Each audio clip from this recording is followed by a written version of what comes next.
to my channel or welcome back. I am sitting in front of a big window and the wind keeps blowing, so if you see this, it's just the curtain.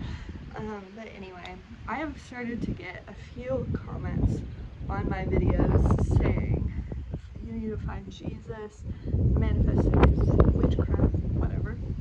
And so I wanted to go ahead and address it. And I know that a lot of other coaches that I've seen, when they address this, they like to pull from Neville Goddard. But I really wanted to just give my own opinion and let you make your own opinion. Okay? So, law of assumption is literally just believing that the thoughts that you are constantly thinking is what creates your reality. That's literally all it is. Your dominant thoughts, your subconscious beliefs is what create your reality, is creating what you're seeing right now. So whether you consciously choose those thoughts or if you just kind of let your life play out, you're using the law of assumption either way. So to me, manifestation cannot be evil in that way. Law of assumption cannot be evil to use because it's not something you can opt in or opt out of. You are doing it right now. I am doing it right now. And just the ability to choose the thoughts is the only thing that we are, that we are controlling. I do, however, think that if you use the law of assumption for evil, then it is evil. If you use it to hurt other people, I don't think that's good. And I know that other people have said, like, you can screw people over with it. No, I don't think anyone said it like that exactly, but using it to negatively affect people, they've said they don't really care. I do think it's wrong. But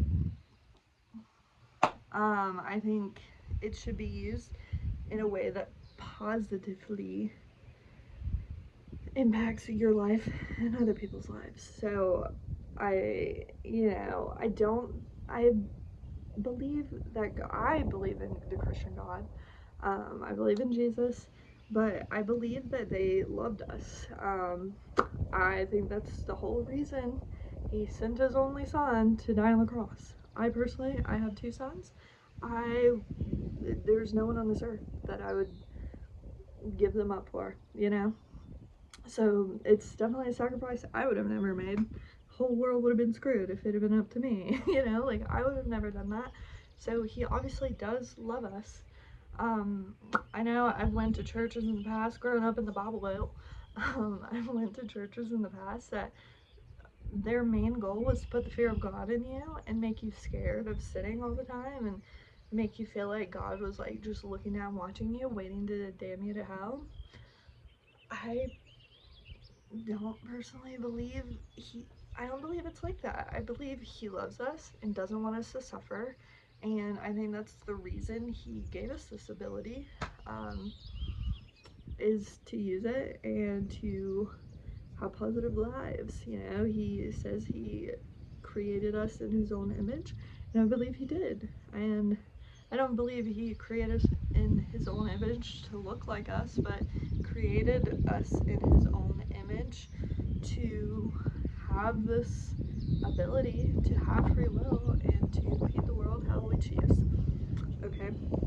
So, like I said, if you use your thoughts to create a positive world for yourself, I don't think that's wrong in any way. And I don't really see how other people could see that's wrong. I mean, if you're using a manifestation method that, requires you to kill animals and do blood sacrifices and things like that, yeah, I could see where that would be witchcraft, but just thinking positively, like things are like just believing that things are gonna work in your favor. I don't think that's wrong at all. you know, with great power comes great responsibility. So I do think you have to try to only use it in a positive way. And that's really about it.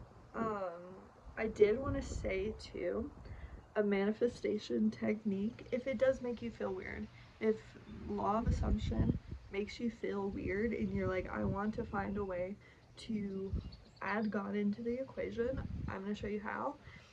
I've used this before, and from what I remember, it was when I was in Hawaii and I didn't have any friends and I wanted more friends. And at the time, I was very thankful to be in Hawaii.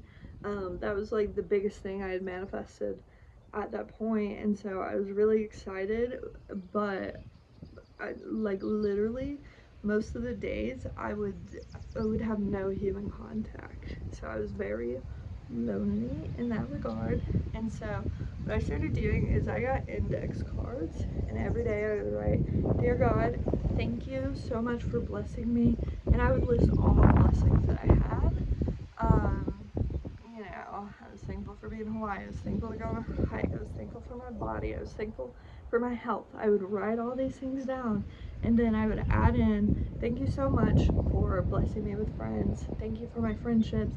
Thank you for whatever. I can't even remember exactly what I said at this point, but just some point of thank you for giving me a friend. And I did. I actually made quite a few friends. And I wish I still had them. I had them in like a manila envelope somewhere.